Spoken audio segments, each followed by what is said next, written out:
The X-Zone Radio Show with Rob McConnell is largely an opinion talk show. All opinions, comments, or statements of fact expressed by Rob McConnell's guests are strictly their own and are not to be construed as those of the X-Zone Radio Show or endorsed in any manner by Rob McConnell, Relmar McConnell Media Company, the X-Zone Broadcast Network, its affiliated networks, stations, employees, or advertisers.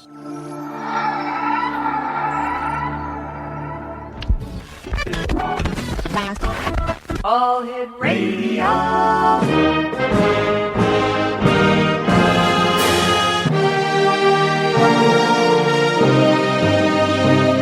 Welcome to the X Zone, a place where fact is fiction and fiction is reality.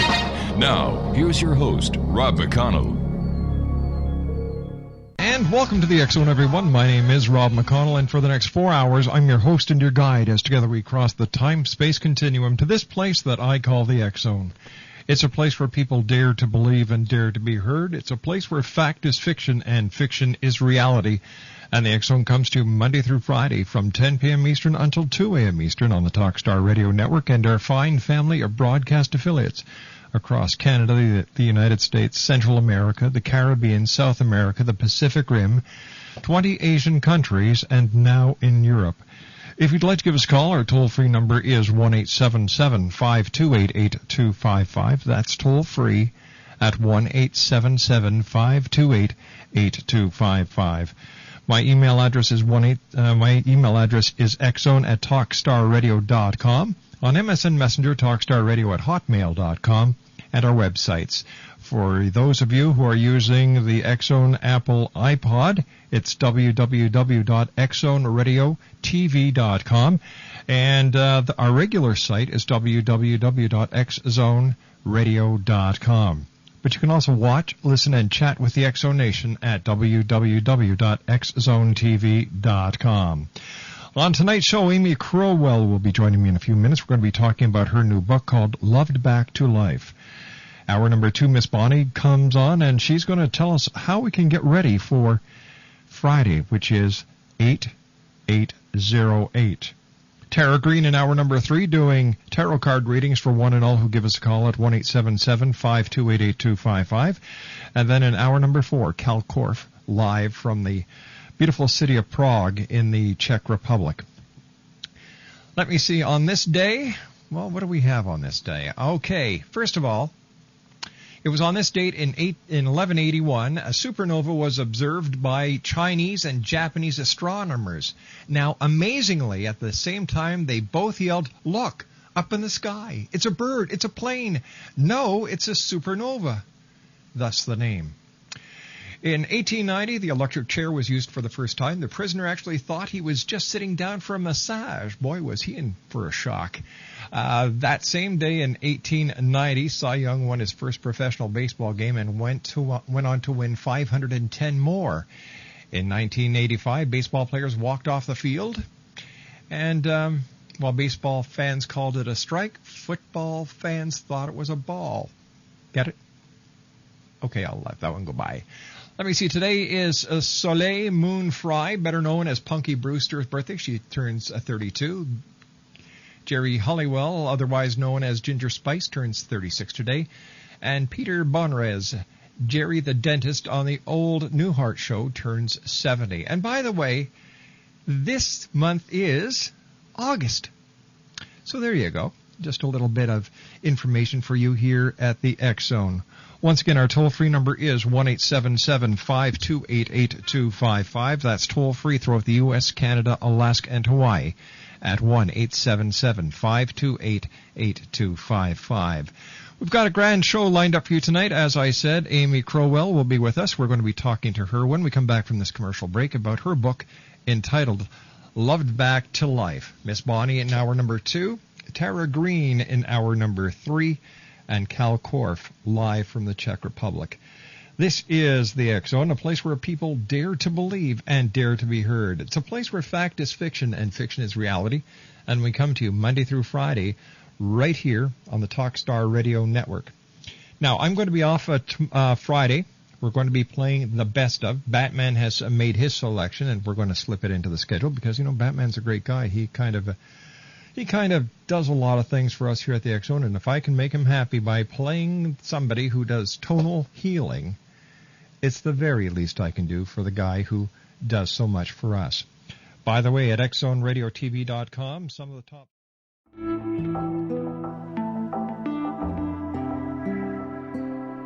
Take a step back in time and discover old Florida cuisine at Marsh Landing Restaurant in Fellsmere. Enjoy delicacies such as frog legs, gator tail, catfish, and swamp cabbage, or enjoy the more traditional cuisine like hand-cut Angus steaks, ribs, and seafood. Join us for breakfast with a southern flair featuring sweet potato pancakes, biscuits, and gravy, and much more. Planning a party? Marsh Landing's private dining room can accommodate groups from 8 to 80 people. While you're visiting, enjoy the historic pictures, artifacts, and stories that line the walls. Marsh Landing is truly a unique experience. Marsh Landing Restaurant, 44 North Broadway in historic Fellsmere, or visit marshlandingrestaurant.com. Marsh Landing, old Florida cuisine at its best.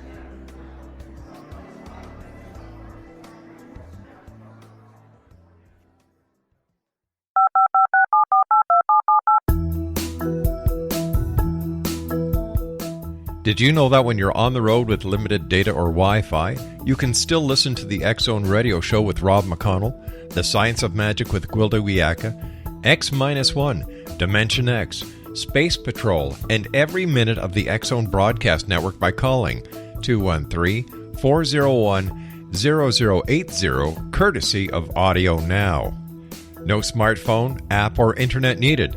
It saves your data plan, and it's free if you have unlimited minutes.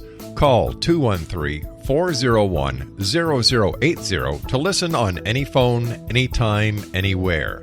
Remember 213-401-0080 for the best of the paranormal, parapsychology, and sci-fi radio programming anywhere, 24/7, 365.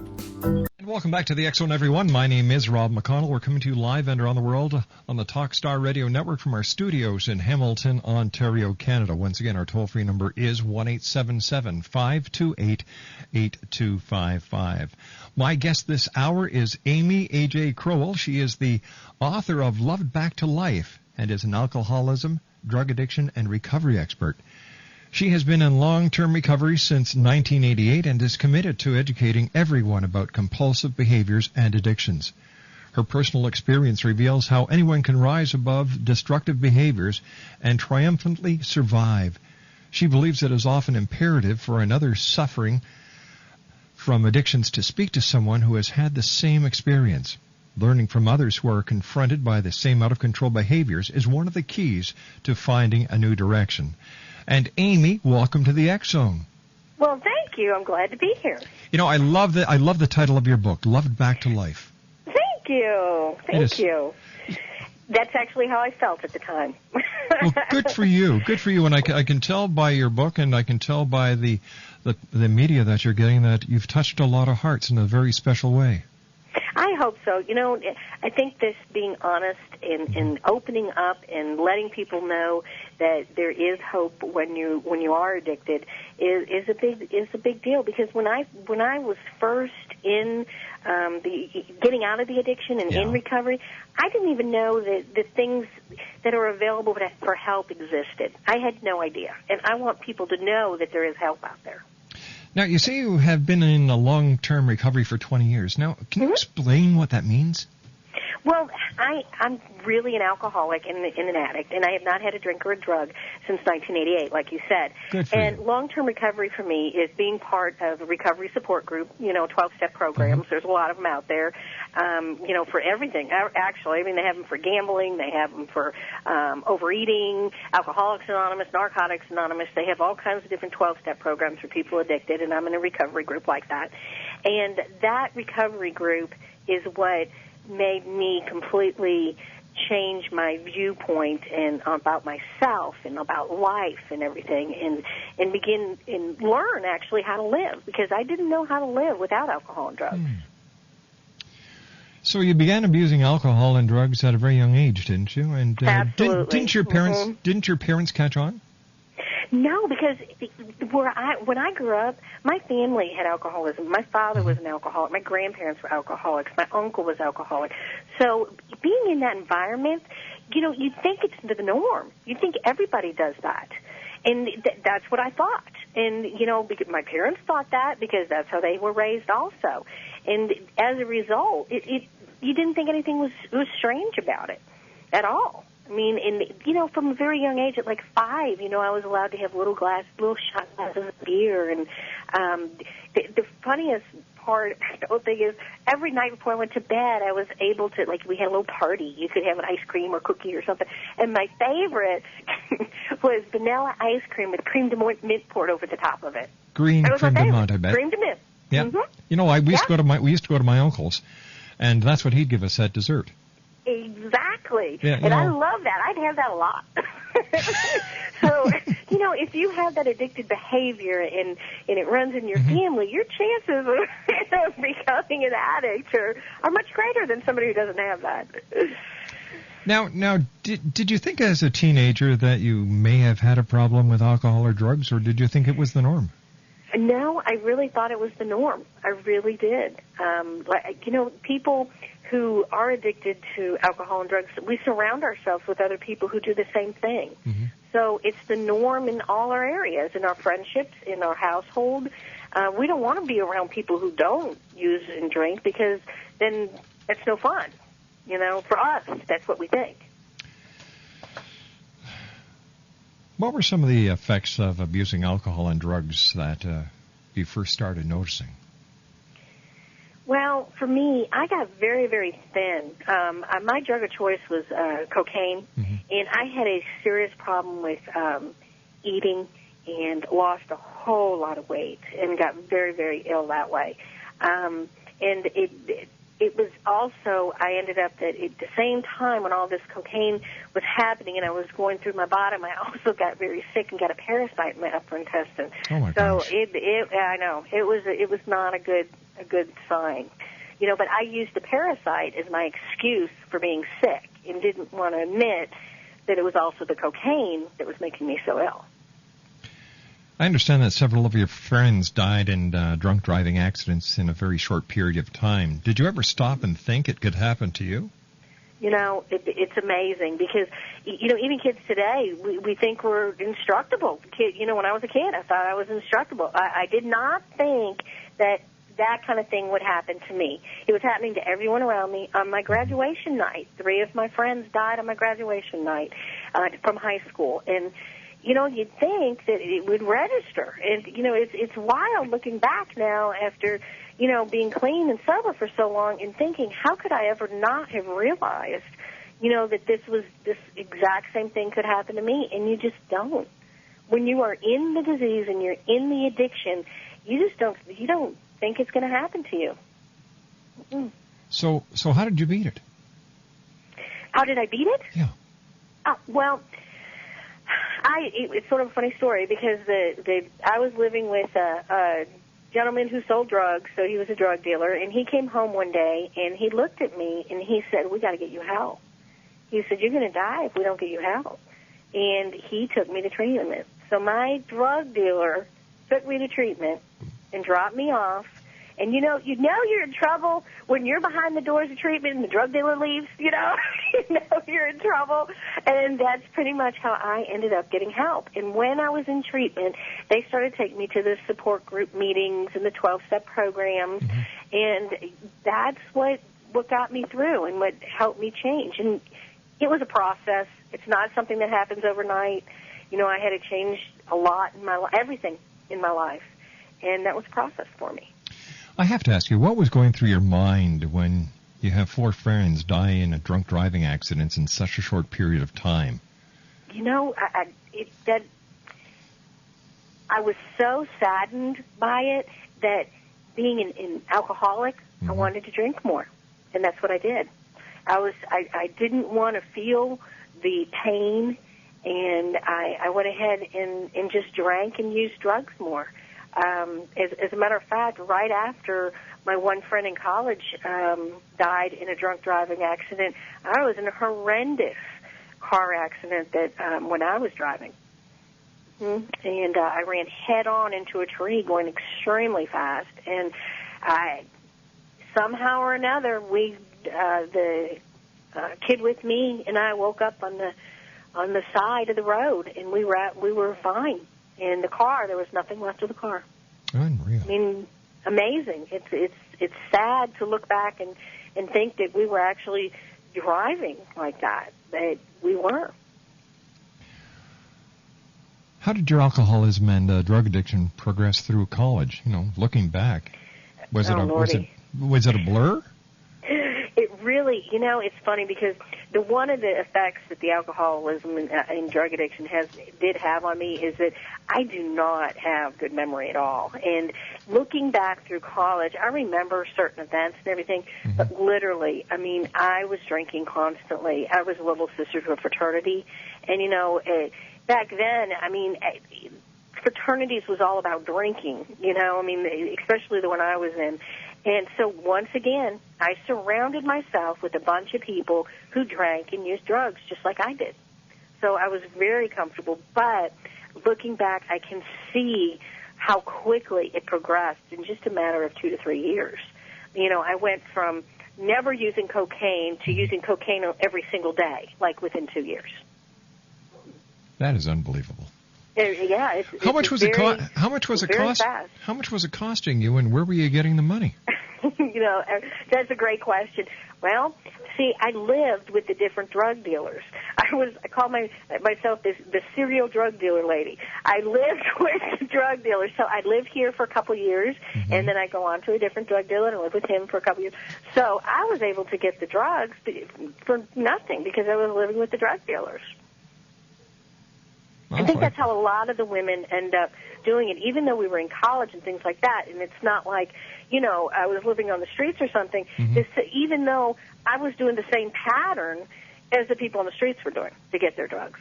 I was just living with the guys. And I think that's how a lot of women get it. Was there a specific point you remember looking back on where you knew that you had a serious problem? Like, what was it that rang the bell? I mean, besides the boyfriend driving you to get help, right. there must have been some signs, some bells, some flags going on in you. Well, the first time that I really realized it was one of my friends from college had moved back to Dallas, where I'm from, and we were going out every single night, and we were partying every single night, and she also had an eating disorder. And she got very, very ill and was put in treatment for her eating disorder and her alcohol and drug usage. But that was the first time that I actually sat there and thought to myself, oh, my God, something's wrong with me.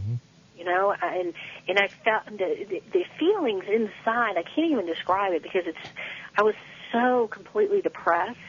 And I just felt like a huge black hole was inside of me. And I had no self-worth and no self-confidence, and I was miserable. I was completely miserable. And it was about that time when I knew that something had to change. And actually, I was just hoping that I'd go to sleep and not wake up, is really what I was hoping. Well, I'm glad you went to sleep and you did wake up. Because yeah, I know, me too. Now I am. At the time I wasn't. How did you get through college? Being an obsessive-compulsive addict, I studied like you wouldn't believe. I would sit there and I would study with my drugs and my alcohol, and then, my drugs were always uppers. So I was up all night studying, and I'd study, and that's how I got through.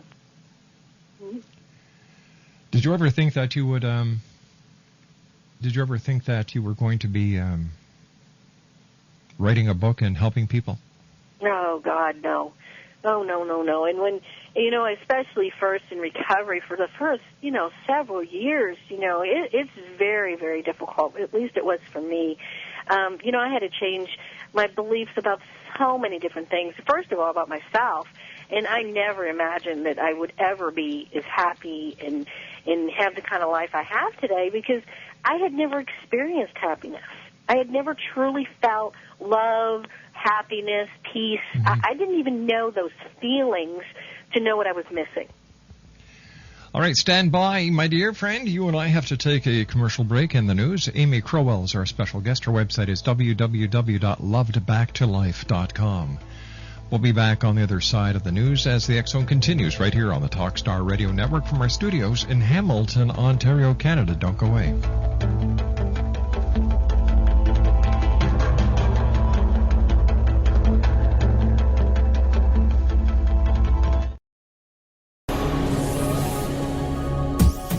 This is the X Zone Broadcast Network, broadcasting worldwide on broadcast affiliates and satellite program providers, including CNN Broadcast Network, Sirius Satellite Network, Star Media, Good News Radio Network, Angel Broadcast Network, Wiki Broadcast Network, and WPBN TV. For more information on the X Zone Broadcast Network, visit us at www.xzbn.net.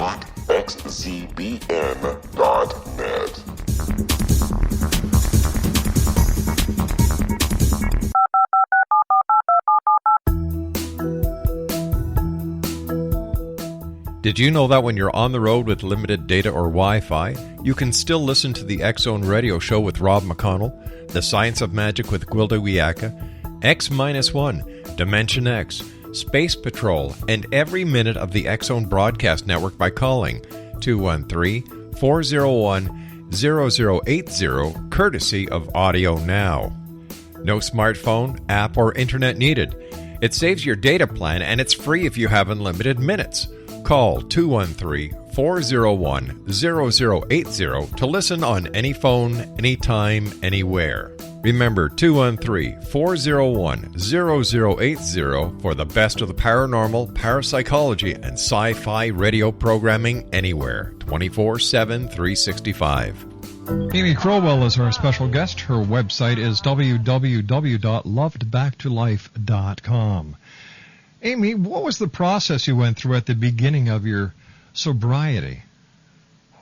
Well, first of all, when you go into recovery, you have to completely detox, and that was very, it depends because each person's so different, and it was difficult for me because I was so thin and I was so depressed that getting the drugs out of my system just sort of complicated it even more. But once I'm in there and once you start getting detox, you do start feeling physically better, and you're able to eat and those kind of things. And it's sort of wild because the first year I was sober, I actually grew like an inch, 2 inches in height, an inch and a half or so in height. And, the doctors, we all laughed about it. But, I started drinking at such a young age that I was drinking all the way through my teenage years and my puberty. So it wasn't surprising that my body actually started growing and developing where it never had a chance to before. So tell me, what had to change within you for you to be alcohol and drug-free for so long? Everything, literally. I went in, I believe that one of the reasons is that I do stay sober every day is that I do not want to go back to where I came from. I do not want to have those feelings I had. I felt like I was going to explode. I felt like I was just, I felt like I had so much built up inside of me that I was just going to spontaneously combust. And I never, ever want to go through what I went through in rehab, and I hope I never forget those feelings. But, over time, I had to learn to completely change my thoughts. I never had any self-worth. I didn't have any self-confidence, and I had to learn that through my recovery group. I had to learn to rely on higher powers and people and trust people, and I had to learn completely everything, how like a regular person learns to live, because I had never had the basic structure of that. What kind of changes did you go through physiologically when you were, going from an alcoholic and addicted to cocaine to being a straight person? Was it hard? It was very hard. It really was. The obsessions, for the alcohol and the drugs, that's something that everybody has to deal with when they're first, getting clean and sober. But you learn to put in its place going to meetings and reading the literature and doing community service work. You learn to get out of yourself instead of concentrating on yourself. And once you get out of yourself and start helping and doing other things and filling your life with other things, positive things, then the obsession slowly goes away. At least for me it did. Now, I understand you're very involved with Inner City at Risk Youth. I was wondering if you could tell us a little bit about that. Oh, I love it. I taught for 6 years down in inner city Dallas, actually, and it's an amazing experience. The kids, the kids are completely different than how I grew up, and they will experiment with anything, when it comes to drugs, household products. The new drug right now is cheese, and it's very prevalent in Dallas, but it really hasn't hit very much of the rest of the country yet. It will, but what they're doing is they're mixing heroin and Tylenol PM. Wow. And yes, and being two depressants, what's happening is they look like they've passed out at a party, but what's happened is their lungs have shut down, and then they just go to sleep and don't wake up. Haven't there been 2 deaths in Dallas in the last 2 years with cheese? There's been 2 dozen. 2 dozen? Wow. 2 dozen deaths in the last 2 years with this new drug. One of the problems with it is that it's extremely inexpensive. It's like $2 for a little bump, as they call it, one usage, and $10 for a gram. Okay? I mean, that's unheard of. And so it's very cheap, and they're, I hate to say this, but the drug dealers are marketers. Let me tell you, they are flavoring the drug with grape and strawberry and everything. So the younger kids think it's some sort of a candy or something. They have no idea it's heroin, and so it's a serious situation. The child who died at our school was 14 years old. God bless them. Mm-hmm. Now, what are the top 10 places teens are hiding their drugs? It is amazing because the kids helped me out with this one at school, and I had no idea. Well, nowadays with all the electronic devices and everything, okay, they're hiding them inside the computers. They lift up the outside shell, and they're putting them on the inside of the computers and putting the shell back down. I would never have thought of that. We didn't even have computers back when I was using. So, all right, give all the kids laptops. Amazing. They can't pull that off then if they have a laptop, can they? Yeah. There you go. Most of them don't have laptops, especially where I'm teaching. They're lucky to have a computer at home. Oh, really? But anything electronic, I mean, it's pretty amazing on the back of keyboards. The other place that the girls hide them, and this is pretty amazing, in their purse, they will hide them. They'll take a tampon, and they'll take everything out of the tube and then put the drugs in the tube and put it back in the package in their purse. Amazing, isn't it? All right, so that's 2. Let's go 8 more. Okay, we have they hide them in their calculators. That's another place because what they do is they pop out the batteries and they put and then they have little there's little tiny little packages and they pop out the batteries and they put them in there. Telephones, the same thing. They take out their cell phones, but and you don't think that little battery in the cell phones can take up a lot of space, but if it's anything that's a powder material, that's a lot. That'll hold a lot back there. What's the average age of a user in school now? Well, it does go up as they go start in the 8th, 9th, 10th, 11th, and 12th grade.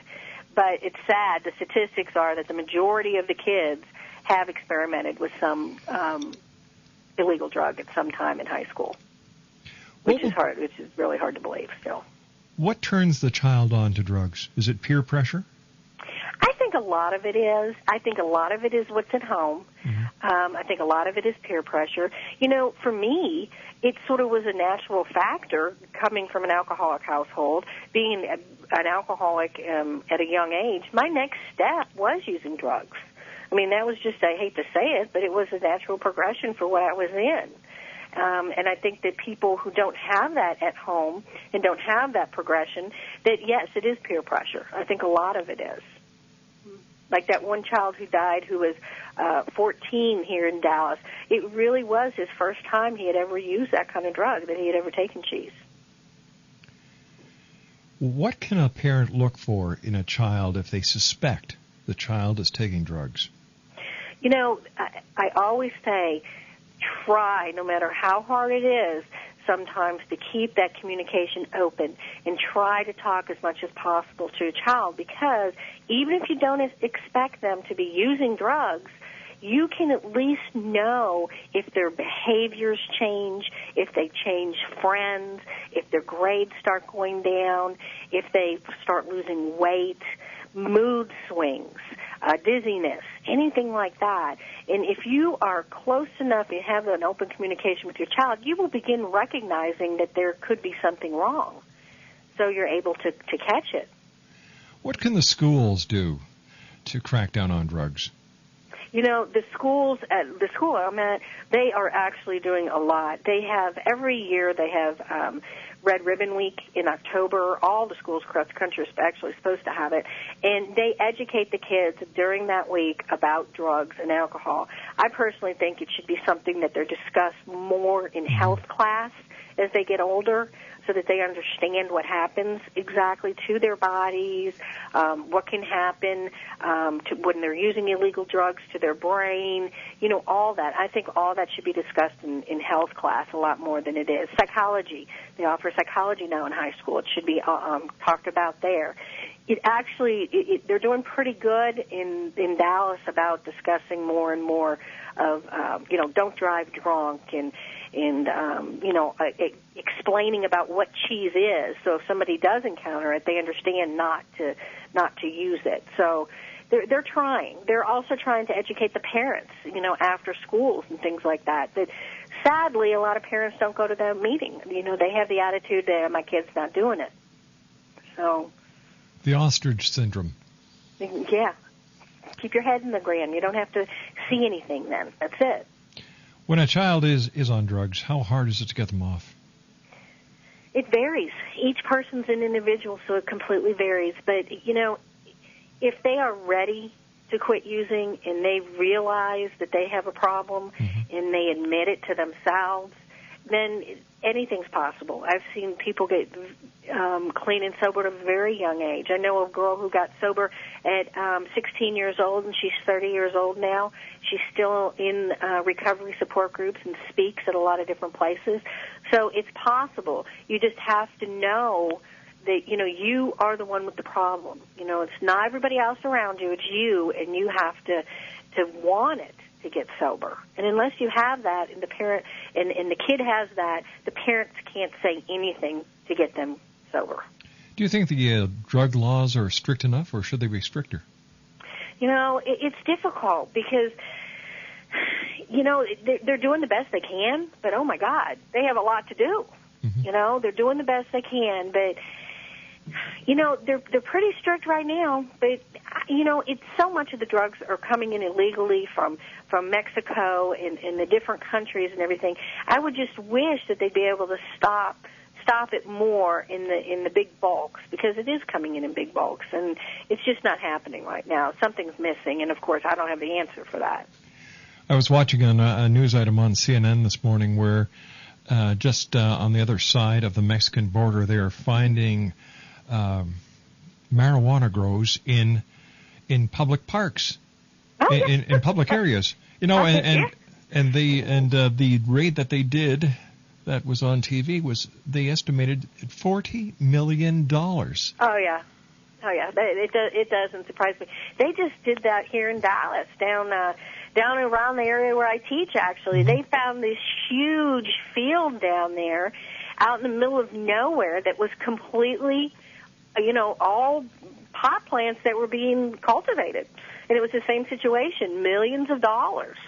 You know, but it was out in the middle of nowhere, and somebody, you know, narked them out, and they got caught. Somebody got mad and told on them. Yeah, it's amazing. There's always been the discussion about whether or not they should legalize marijuana. What's your stance on that? You know, It's a rough one because being an addict, I believe marijuana is a drug that is depressing and does cause harm, and people are unmotivated when they smoke it on a regular basis, and that just becomes part of their life. So, I do think it should be illegal, but at the same time, so many people are using it that maybe it should be taxed. I see both sides. It's a difficult choice there. Now, I understand that teens are getting a buzz from everyday household products these days. Yes, this is scary because you talk about something parents just would never expect. Okay, they're getting high off just things laying around the house like Pledge furniture polish. You can get high off Pledge? Yes, anything like that that's a spray deodorant. They actually inhale the fumes by putting the bag over their head and putting it in there, and then the fumes, the toxic fumes, they're getting high from. Mm-hmm. It's amazing. No wonder my wife likes dusting so much. Well, if you find a bunch of Pledge laying around in a kid's room, I doubt if they're cleaning, okay? That might be a hint there. What else can parents look for as far as household solvents that are being used? One of the worst things right now that is just catching on, as a matter of fact, the kids at school had been talking about this, the dust-off. I don't know if you're familiar with dust-off, but they come in cans, and then you attach a little straw, and it's for your computers. It, dusts off your computers. Yeah. It sprays a little air and dusts off your computers. Well, that has, a Freon in it, right? And it's some sort of a, coolant. And the kids think it's just compressed air. So they're inhaling it through the straw, and it is freezing their lungs, and they're dying instantly from it. I mean, they're found with the straws in their mouth and their eyes open. It's the saddest thing, and they, as I said, they think it's compressed air and that it's not a problem. And I went to the store the other day and was looking for a can and found that they had the kids had opened all the cans that were out. All right, stand by. There were several of them. Okay, stand by. We've got to take our final break. We'll be back on the other side as the X Zone continues right here on the Talkstar Radio Network with our very special guest, Amy Crowell. This is the X Zone Broadcast Network, broadcasting worldwide on broadcast affiliates and satellite program providers, including CNN Broadcast Network, Sirius Satellite Network, Star Media, Good News Radio Network, Angel Broadcast Network, Wiki Broadcast Network, and WPBN TV. For more information on the X Zone Broadcast Network, visit us at www.xzbn.net.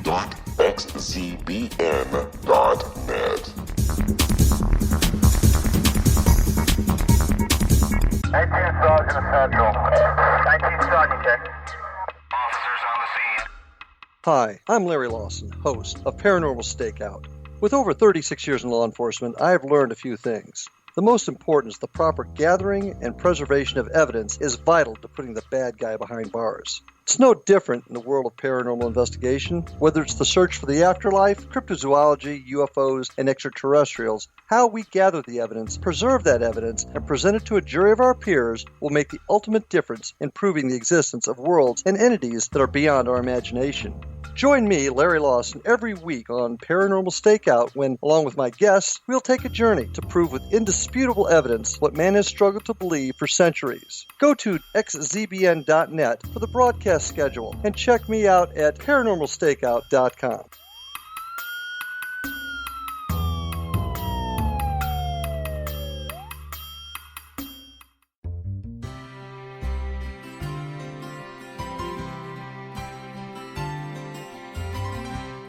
True healing must address 4 levels: physical, emotional, mental, and spiritual, for us to live joyful and productive lives. We tend to treat 3 of the 4, leaving the spiritual languishing.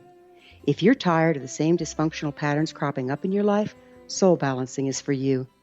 Trixie Phelps, owner and founder of Soul Balancing, is a naturally gifted energy healer trained in numerous esoteric forms, including shamanism.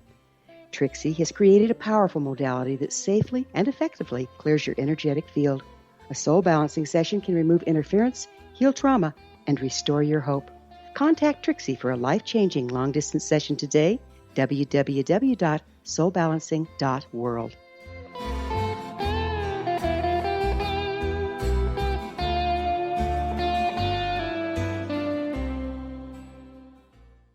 Amy Crowell is our special guest. Her website is www.lovedbacktolife. That's www.lovedbacktolife.com. First of all, Amy, thank you very much for joining us. It's been an enlightening hour. Been great, thank you. And you've got to tell me about your motorcycle therapy.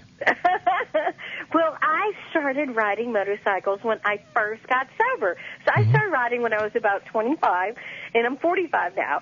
And I ride all the time. I have a hot pink motorcycle, and it's got pink LED lights, so it glows hot pink at night. And I ride all the time with a group of sober people. What kind of bike do you have? It's a Honda that's been customized. Wow, good for you. Yeah. Now, what are some of the program support groups and information that parents and kids who want to kick the habit can actually go to?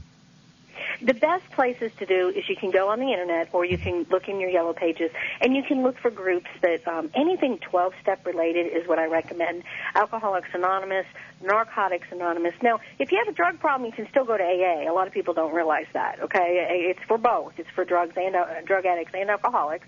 Then anything, if somebody has an overeating problem, they have Overeaters Anonymous, they have Gamblers Anonymous, they have Nicotine Anonymous. Anything to do with 12-step programs is what I highly recommend. Why is the 12-step program so successful?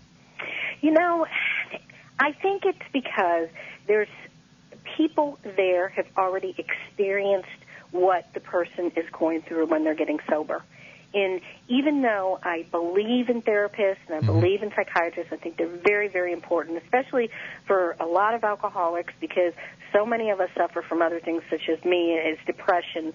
And I was also a rager. I had a very serious problem with anger. So I needed extra help.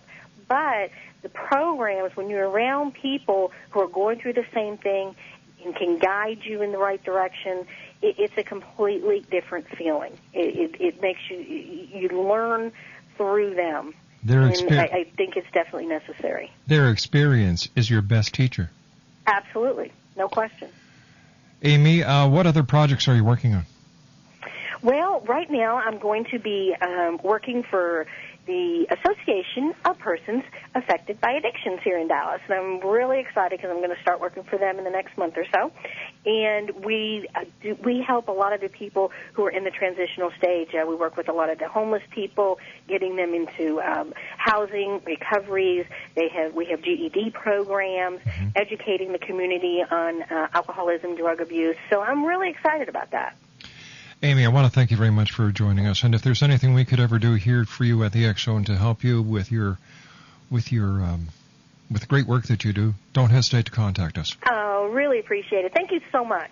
You take care of yourself now. Okay, bye-bye. Bye-bye. Amy Crowell, www.lovedbacktolife.com. If you know somebody who is an addict and they need help, or if you are a parent and you suspect that your child is abusing drugs, contact your doctor, contact your school, contact any of the great organizations on the Internet. Help is available. All you have to do is say, I need help. When we come back from the news at the top of the hour at 6.5 minutes past, Miss Bonnie is going to be joining us. She's going to tell us about the strange yet wondrous events that are, according to her, going to happen on Friday, 8808, August the 8th, 2008. My name's Rob McConnell. This is the X Zone, live and around the world from our studios in Hamilton, Ontario, Canada, on TalkStar.